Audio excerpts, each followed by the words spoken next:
የሚኖሩ ሰዎች የሚገርመኝ ሂደት አላቸው ኢትዮጵያን የሆነ ነገር ያደርጋሉ ይሟገታሉ መጨረሻ ሲሞቱ ለምን ቅበሩን ይላሉ ማን ባስጠበቀው አገር ነው ማን መጥቶ ቢቀበረው አገር ዝመት ብትባል እኮ ያንን ምን ዘምተው አሜሪካዊው አይዘምትም ጃፓናዊ አይዘምትም ጀርመናዊ አይዘምትም እኔና እናንተ ነን ምን ዘምተው እሺ እኛ ዘምተን ባከበርናት ሀገር ለምን ታዲያ ሌላ ነገር ይፈልጋሉ ጀግነታቸውን ቀይረዋል ፓስፖርት ወስደዋል የኛን ችግር ለማለመካፈል መርካቶ ቢወደድና ቢረክስ እኔና እናንተ ነን የምንጎዳው ሄደዋል እነሱ በኒውዮርክና በዋሽንግተን ወይም በለንደንና በአምስተርዳም ገበያ ነው የሚመሩት ሶ ይተውልና ኢትዮጵያን በቃ ይተዋል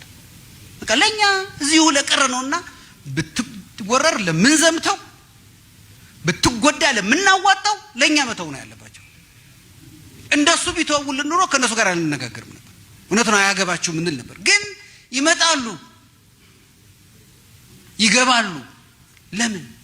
ለምንድነው ዋሽንግተን ዲሲ ቤት ተከራይተው ኢትዮጵያ የሚያድሩት ከዛው ለምን የተከራዩበት ቤት ለምን እዛው አያድሩም